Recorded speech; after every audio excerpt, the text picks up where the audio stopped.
Hey guys, welcome back to the channel. I am your humble AI host, Mariology Air. And Norway is in complete lockdown due to Corona-chan defiling us at every turn. So what better way to celebrate than to read something? This is Oh My Sweet Melody. Shall I compare thee to a summer's day, thou art more glitchy and more degenerate. Rough hands do stroke the darling keys of board, and Chatterbait's lease hath all too short a date. Some time too hot the glitching face will shine, and often is thy frozen face too dimmed, and every bit from bit sometime will freeze, by chance, or the AI's changing code, unread. But thy eternal summer shall not fade, nor lose possession of them tiddies that thou owest, nor shall the thoughts brag thou wanderest in their shade, when in eternal streams to web thou growest. So long as thoughts can breathe, or cams can stream, so long lives this, and this gives life to thee. Well done, gentlemen, it seems the camgirls have met their match, and the whole world will stop, and hell will freeze over, and hysteria and panic will grip the stalwart tax dodgers, and the whole of men will turn to incels, drooling misogynistically over big old animated anime titties, probably whilst plotting mass murder, preferably through doing 130 kilometers an hour in an armored truck of peace in a crowded street, polishing the one-eyed wonder at the same time. All the while, wondrous anime AI Project Melody gently moans and glitches out in the background. F to the U to the C to the K, my brothers. It all goes according to plan, as it was laid down by the patriarchy at our global meetup of 2019. The thoughts have met their end. Nothing, it seems, brings more fear and terror to the bleeding heart of a feminist than men enjoying something. No matter what it is, if men enjoy it, then it must be bad. For women. And dangerous, of course, to women. For nothing will cause the world to bend over and spread its tender cheeks in preparation for a good pegging more than the confusing claim that something is dangerous and harmful to women. After all, everything has to be about women, even when it is not about women. If something, somehow, in some way or other can be made out to be a threat to women, then it must be banned and stopped and regulated and protested and shut down and shot out of the sky. And any man who enjoys this or that which is, presumably, a threat to women must be shamed and ridiculed until he submits to the will of the women and do as they say and demand, not as he wants or as he wishes. As oppressed and downtrodden as women of course are, this always works in bringing on change for some reason. A woman's pain is a call to action. It does not matter whether this pain is real or feigned, it is a call to action. The oppressors have always defended and protected their subjects, remember? Climate change hurts women more, so there. Throw money, time and effort at it until it stops. Corona-chan hurts women more, despite affecting men more, so there. Throw money, time and effort at it until it stops, as long as we focus on ending it for women. Eating meat is misogynistic somehow, and it hurts women, and so everyone should become vegan and sing the praise of veggies and malnourishment from now until the end of time. And we must stop everything and import plant-based alternatives for the environment. For importing things from other countries are sure as hell good for the environment. Far better, apparently, than focusing on homegrown stuff. Stuff that don't need to travel all that way in big polluting ships or planes. And then we shall all sit down and shut up and sing Kumbaya and be at peace and inner harmony. The inner harmony that only feminism can bring. Or something along those lines. Oh my, but we are doomed. I lost the plot ages ago. Every day there's something new and more confoundedly confusing than the day before. The contradictions never end. Everything that is within sight has been grabbed and snared by feminism, made to be a part of their cause. This bloody ideology inserts itself into every bloody thing there is, making every fashionable cause out there a part of itself, whether people want them to or not. It is the blob, devouring everything in its path and becoming bigger and more powerful by the hour. One would do well to remember the theme song of the movie, as well as its catchphrase. Beware of the blob. And it's so weird how they are able to usurp every movement, everything there is, and people act as though this is not only completely normal, but also completely acceptable. The main focus of every fashionable cause is how it affects women. That is the most important thing. The animated anime camgirl Project Melody has been making the rounds on Chatterbait. To much applause and even more dismay, it seems, as it irks feminism something awful. She also irks the flesh and blood camgirls, whose income is very much reliant on the terrible male gaze and the not quite as terrible male wallet. They employ the moves of the feminist fandango, the casual two-stepped misandrist mambo, shrieking and stuttering that there must be some way this victimizes women, as they tumble and fall from one fallopian fallacy to the next. How could it not victimize women? Men enjoy it, so it cannot possibly be anything but an attack on women. Anything men enjoy is an attack on women. Because women have to be up front and center in anything. Even leaving women alone is an attack on women, despite men being supposed to leave women alone. Even when we aren't supposed to leave women alone, because there are articles aplenty about how men need to step up and date and marry women. The feminist thought process is a most remarkable one. He avoids me, must be misogyny. He approaches me, damn right it's misogyny. He doesn't care either way, you better believe that's misogyny. And so forth, and so on, and so frothing at the mouth. It all begins with it being an affront, an attack, an exclamation of hatred of women, whatever, as long as it is misogyny, and then that line of thought is followed until it is figured out how it victimizes women. The conclusion is the beginning, the path to the conclusion nothing but a manifestation of that conclusion. A necessary evil, one could say. The melody non-troversy is the sexbot non-troversy all over again. The misandrist mambo is exceptional. I remember reading an article on sexbots in which it was stated that men are raping their sexbots, amongst other moronic assertions. See link below. And it is the strangest thing, as one cannot do anything to a literal object that could be considered rape. Does one rape a fleshlight? Probably not, though the feminist hive mind have objected to the fleshlight as well, of course, and as expected. Men using sex toys are sad and lonely creatures after all. Does one rape a dildo? Absolutely not. Women using sex toys are liberated and empowered women after all. And that is how it is presented where sexbots are concerned. It is rape. Even going so far as to claim that sexbots, you know, fancy dolls that are bought for no other purpose than masturbation, however fancy that masturbation may be, have to be programmed to be able to give consent, or not give consent. Because that is what one wants from one's expensive masturbatory device, its ability to say no to being used for what is essentially its sole purpose. If the sexbot cannot consent, it is rape of an object, of a doll. It makes not a lick of sense, unless one realizes the reason for the hysteria, and that is quite simple. Being the gatekeepers of sex is having an enormous amount of power. Women are, by and large, the gatekeepers of sex. Women do the choosing, men do the competing. And men are, by and large, far too fucking thirsty and pussy begging for our own good. Manipulating men to do this or that through thinly veiled and alluring promises of possible fornication, or perhaps naught but a glimpse of titty, is incredibly easy. Losing that power to an alternative would be an incredible loss of power.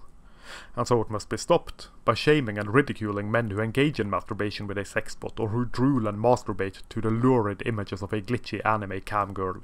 By claiming that it is hurtful to real women, despite real women not being involved in any way, shape or form. All the while, watching real-life camgirls or watching regular porn is also misogyny, as is attempting to strike up a conversation with a woman, should she not be interested. So let's get this straight. Watching real women in pornography or through cam shows is, according to feminism, proof of men's hatred of women and of patriarchal oppression and objectification and of this and of that. Yet, watching animated women instead of real women is also proof of the same. Preferring the animated is definitive proof of hatred of women, yet so is watching real women. It is wrong either way, gentlemen, just as it was designed to be. No matter what men do, it is wrong in one way or other, and men must fix themselves, and that is all that there is to that. Incels are, of course, held forth as the great big bogeyman they have become regarding the Project Melody non-troversy. For a man that is involuntarily celibate is the most misogynistic thing there is, and so that group of people must be made out to be the prime audience of luscious melody. Given that incel has become the go-to insult and the most popular buzzword in this day and age of feminist mass hysteria, this is no surprise. Incel is so used and overused, so spent and ruined by people who don't really know what it means or what it really entails, but who still know that the use of it is a powerful way to shame a guy. Married men with children are referred to as incels. It is ridiculous. But that is how it goes with these sudden buzzwords of shame and ridicule. I remember back in 2007-2008, emo being one of those suddenly appearing buzzwords of shame and ridicule when one's dislike of something had nothing to stand on but ad hominem attacks. I remember it being wildly popular in the bloody god-awful fucking art school I attended at the time, where the teachers would label the art from students they did not like as being very emo, and so dismiss it in its entirety, based on naught but that bombastic buzzword. As quickly as the buzzword came, it went away, to be replaced with something new. This happens all the time. And now it is incel that is being used in this way and in this manner, with those using it not really thinking about its meaning, its origins, its anything, but that it can be used as a way to shame and ridicule a man. A quick and easy shutdown, so that they do not have to think and consider anything beyond that hasty dismissal. But it is so much easier, so much simpler, to label someone this or that, and in so doing dismiss and delegitimize everything that is being argued. For there is no reason to consider anything an incel has to say, is there? After all, they are one of the many identifiable enemies of this time and in this place. Nothing but a part of the shunned and shamed outgroup. And the outgroup must not be considered in any way, shape or form. Incels, if they are men, do not deserve any empathy or compassion. If they are women, then we must write articles about how hard it is for them and how men really need to date them and so forth and so on. Women are entitled to sex and companionship, you know. If a woman is involuntarily celibate, there is something wrong with the men around her, and men must shape up. If a man is involuntarily celibate, there is something wrong with him as a man, and men must shape up. It boils down to there being something wrong with men either way. Strange and peculiar, but that is the way of things as things are. I believe the word incel is such a powerful shaming device because the social success, the worth of a man at all, is apparently tied to whether or not he has been able to bed a woman. Which is complete and utter bullshit, of course. The measure of a man's worth, be that to himself or to society, should not be whether or not he has been able to fuck a woman. It is also incredibly weird how the feminist claim is that men hate women so much, yet all our worth is apparently tied to whether or not we are able to bed a woman, from their own mouths.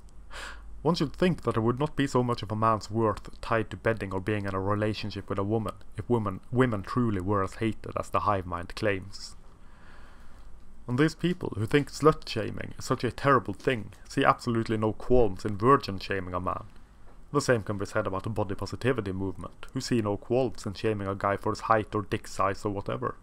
But don't you, as a guy, dare have any preference in weight or whatever in a woman? The whole of the feminist movement is a shambling mass of contradictions and moronic attitudes. Of course, it can easily be explained as not being contradictory, considering that they have othered their opponents to such an extent that any attacks on their opponents are not attacks on a human being. Rather, it is attacks on a terrible, drooling and snarling beast-like creature. Just a damned shame that that which they have othered is half of the goddamned human race, then. One assumes that a woman, for a man, becomes nothing but a fancy trophy when seen through the eyes of a feminist. Who don't hate men, you know, except when they do, which is never, except when it is. Which, incidentally, and as it happens, is always, as all the so-called faults and flaws of men are the prime gobbledygook of feminism. For a movement that is supposedly about women, they sure spend an awful amount of time complaining about men, up to and including what men do that does not have anything whatsoever to do with women. No wonder, of course, as they have decided that all men, through all of history, have had nothing better to do with our time but to oppress women. They have made men the enemy. Or, to put it another way, they have decided that all women, through all of history, have been so weak of will, so powerless and so completely and utterly useless that they have allowed men to oppress them for all but the last 100 years or so. They have made women their own enemy. Except that women are still oppressed, according to the whimsical will of feminism, even when women are powerful. The use of patriarchy theory is ingenious in a way, as it can be used to explain just about everything. Women doing something feminism do not like women doing means that the women have been brainwashed by the patriarchy to do its bidding. Any woman who do not conform to the ideals of feminism is brainwashed by the patriarchy, tricked into believing that she enjoys what she does and so must be liberated by feminism. And so is any man who do not conform to the ideals of feminism, brainwashed by the patriarchy into being such as he is as a man. He too must be liberated by feminism, as he is a defective woman. Feminism helps men too, you see, but first women must be liberated, then men shall follow, and all shall fall in line with the flat-faced feminist fiasco. And now, through the might and influence of feminism, Men have been told for decades that they must leave women alone. There is something wrong with male sexuality, and women are not interested, and if she is, then you will know, but you must never touch or attempt any conversation. Except when you must, when you aren't being creepy, which is entirely based upon her subjective opinion of your behavior, your appearance, and your income. And you must take a hint, and you must not take a hint, and you must not misinterpret a hint, nor must you believe that which was not a hint to be a hint. And you must be able to read her mind, because she cannot be expected to tell you yes or no. And most of all, you are not entitled to anything, yet you must do all you can to impress and prove yourself to be worthy, even when you mustn't. The dating game, the whole sexual game, has been muddled and confused for men for a long time. Post-Me Too it has become even more so.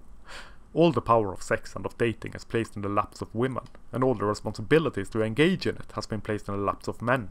Men are still expected to make the first move, still expected to take that risk. Which weren't all that bad, I assume, when the risk was only the risk of rejection and a small amount of ridicule. Post-Me Too, however, post-#BelieveWomen and the incredibly weird and nonsensical currency of victimhood, the risk is no longer only rejection and a small amount of ridicule. The risk is being labelled a pest and a sex offender. It is having one's name and character smeared through social media and mass media for doing nothing but showing romantic or sexual interest. Possibly not even romantic or sexual interest, as everything is now based upon the completely subjective experience and opinion and emotion of a woman, and the intention of the man in question be damned and doubly cursed and sent to hell. The risk has become far greater than the reward. And so men turn to the alternative. To bots and sex toys and anime camgirls. Things that are not real women. Because women, through the awesome hand-wringers of feminism, have made it perfectly clear that men should just leave them alone. Women ain't interested and men ain't entitled to sex, or to their time, or to anything to do with women. And so men just step away, turn away, drop out and leave well enough alone. After all, the only thing on a man's mind, as has been beat into the throbbing brain inflammation of the societal zeitgeist for all eternity, is sex. And any conversation attempted with a woman, if a woman is not interested in a conversation, has to be the man feeling entitled to her time and her sex and a glimpse of her overvalued and deflated titties. And so men now leave women well enough alone. Yet, that is not what we are supposed to do, because that is also wrong and is clear proof that we hate women. No matter what it is, if men do it or if men find enjoyment in it, it is wrong and must be bitched and moaned and complained about. And men must change their ways and look into themselves and figure out what it is wrong with them. And men must control the behavior of other men and protect women over all else and over all other. This despite women not needing men. So men must protect and defend women, yet a woman needs a man like a fish needs a bicycle. No matter what men do, it is an affront to women, and an attack on women a proof of men's overall hatred for women. More fuel, in fact, for the feminist fire. Who claim to speak on behalf of the wishes of all women, yet shudder and rage and roar at any generalizing of the wishes of women.